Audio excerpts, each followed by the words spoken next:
Hey, it's Amy with ipXchange, and we've got a very special series with Superlight Photonics about the world of photonics. And in this first part, I'll be talking to Cees Links, the CEO of Superlight Photonics, for an introduction into exactly what photonics is, because it's a little bit separated from electronics, but it's an upcoming technology. Well, it has been around for years, but we're seeing it more used in our sphere. So let's welcome Cees Links. And first off, Cees, what is light and what is our current understanding of it today?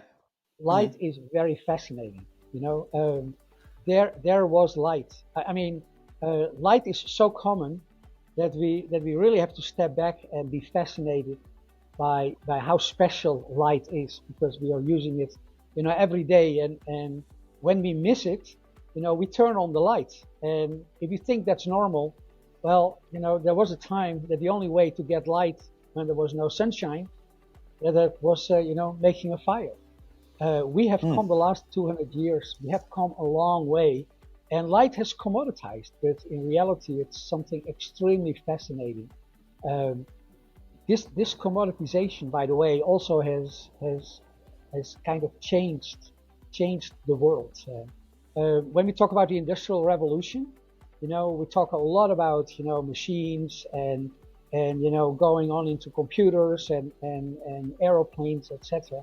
But mastering light, being able to work day and night, if you like your work or not, that's a separate story. But light has really changed over the last 200 years, our culture, and has an impact that goes very, very deep.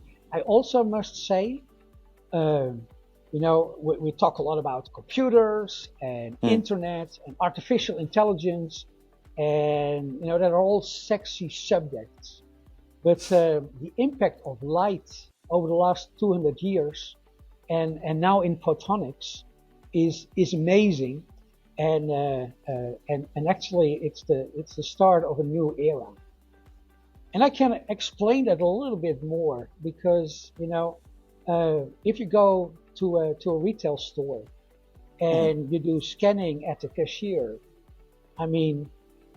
light and lasers in particular are an essential part of it. So light and the revolution of light into our daily life is something that, when you think about it, can only amaze us. Nice. That was a really nice introduction. So if we take a step back, can you define photonics, and also can you compare it to the world of electronics? And what are the similarities, what are the differences? Yeah, that's very interesting. The world has been ruled by electronics over the last 30, 40 years. And within electronics, in the electronics world, Moore's law is something that is, very well recognized as, that computer power doubles every, 1 year or 1.5 year, 2 years. We see that the world of electronics is running a little bit out of steam, but there is a successor, waiting in the wings, and that is photonics. And photonics can, have electronics pick up steam again, because photonics are using photons instead of electrons. Now, what is very interesting with photons, electrons are very heavy, at least very heavy compared to photons. Photons have no weight. They are weightless. They are a little bit unruly compared to electrons, but photons and the development of the photon integrated circuit technology will be able to pick up, integrate with electronics integrated circuits, and take it from there into photonics and photonics integrated circuits. And that is really going to be a really driver of the economy in the coming years. And we see it already happening now. We see it in data communications. We see it in many applications where light is being used and making a difference. Cool. So, you talk about photonics in terms of almost a successor to electronics, or making electronics even more ready for the future, and you also described a couple of applications where it's currently being used today. But what does the photonics industry look like at the moment in general? Yeah, the state of the photonics industry is very comparable with the electronics industry, say 20 or 30 years ago. It's still Okay. quite artisanal, and with artisanal I mean you have a lot of special solutions for special questions. Where the world of electronics, take as the example a cell phone. A cell phone in one side of the world is the same cell phone as in the other side of the world. Hmm. And the applications being run, have a lot of overlap and a lot of commonality. Photonics and photonics applications, it's still in a very early stage of identifying where photonic and photonic applications can be used. And there is still a lot of, specialties.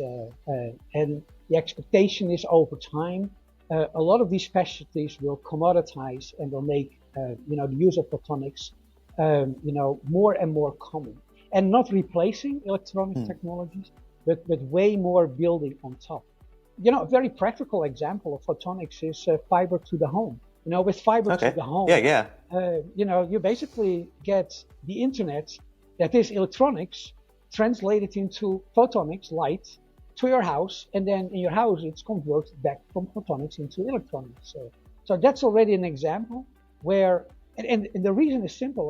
Photons are very, they don't weigh a lot. They're very light. They're literally light. Yeah, they are light. So, Yeah.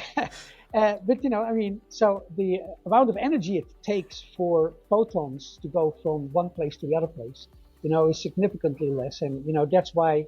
In particular also, and we see that already today, the next step in data communications or in telecommunications, besides wireless is, using photons instead of electrons. Very exciting. These things are happening very, very quietly, but at the same time, very pervasively. So really unique. Nice. So you very, very briefly mentioned photonic integrated circuits. So can you describe what is a photonic integrated circuit and what kind of functions can these devices perform? Yeah. Well, a photonic integrated circuit is in a way the same as an electronic integrated circuit. Yeah, but instead of managing electrons going through, all the traces and all the paths through an electronic circuit, a photonic integrated circuit, has what are called light paths, because those photons need to go through the photonic circuit from one place to the other place, and going through that light path with photons. That is, instead of electrons, that is what is making a photonic integrated circuit different than a simple electronic integrated circuit. But you can start already at the simplest example, right? If you have a wire and you do internet over the wire, it are electrons that go from the server to your house. Well, if you have a photon, then it are photons that are going from the server to your house. And the photons now replace the electrons. So the same is happening in photonic integrated circuits compared to electronic integrated circuits. And then you can do, literally all the same things. You can make additions, you can start filtering, you can make if statements, you can stop photons at one place, you can have them going through at other places. In a way, you can start building very complex structures, but instead of then electrons being kind of hustled around through the circles, through the circuits, it have now become the photons being hustled around through the circuits. And of course, managing photons, that is a little bit different than managing electrons. The integrated circuits are comparable, but all the technology behind it is quite different, because photons are a little bit less woolly than electrons, so you need to have all kind of other measures to control that things work in the way you would like them to work. Cool. And I suppose something that I would quite like to ask is, what would be the key benefit of photons over electrons in those kind of applications? Yeah, ultimately the key benefit is that photons have no weight. Okay, and so less power required. So much less energy. Yeah. than electrons because you have to carry all that weight around. Now, I mean that is at a very high abstract, also almost at the physical level. At a very practical level, I mean, photons, can behave, or you can do the same things with photons as with electrons. Only you need to manage them a little bit differently. The other thing that is probably interesting to mention is, the electronics industry is already a gigantic industry. Photonics is not going to replace electronics. Photonics is going to build on top of it. So one of the major challenges, of course, is how do you integrate photonics with the existing world of electronics, and that's quite a challenge, and that is why this photonics industry has a lot of things to sort out, to understand, to be able to manage, because photons have the inclination to escape everywhere, and you want to keep them under control. So you want to make sure that they are going the path that you want them to go. So that is where the challenges are today. Excellent. So you talked a bit about kind of fibre internet and computing as two key markets for photonics, but what other applications are out there that either currently are using photonics or where photonics might be like kind of a winner? Photonics is being used in a lot of medical applications, in a lot of industrial applications. You can include agriculture and spectroscopy. Let me explain a little to make it really tangible. In medical applications, researching your eye, or endoscopy, where a doctor through a fiber, through an artery, can look inside in your body. Well, it's pretty dark inside in your body, so you need some light, and there is where you get the use of laser light, and the use of photonics in the first place. What we also know is if you heat material, then it will start radiating colors. And if you can with photonics, find out what type of colors there are, you can identify what material it is, and that is a form of spectroscopy where in a lot of industries that is being used. But you can also detect viruses, or you can detect bacteria, or you can detect contamination of soil. So if you can look at light, or look at how light is reflected. When you shine light on it, what light is reflected, it tells you something about the substance that you are looking at. So also that is a whole space of photonics.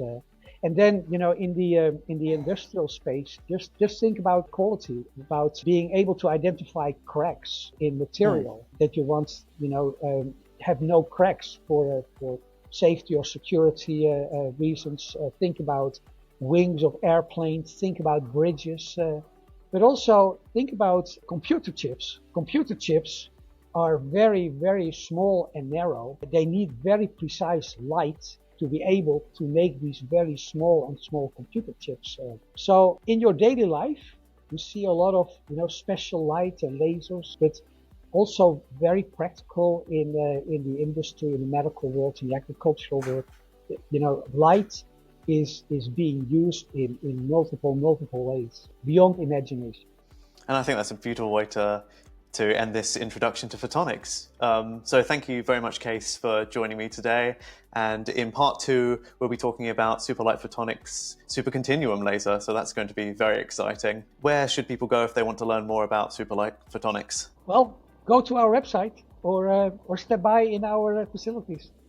Just out of interest for any of our viewers, are there any trade shows you go to, or exhibitions or conferences that they might be interested in? I mean, we are located in Europe, and we go to most of the important trade shows in Europe. So you can find it at EPOC, you can find us at Vision, you can find us at Photonics Europe.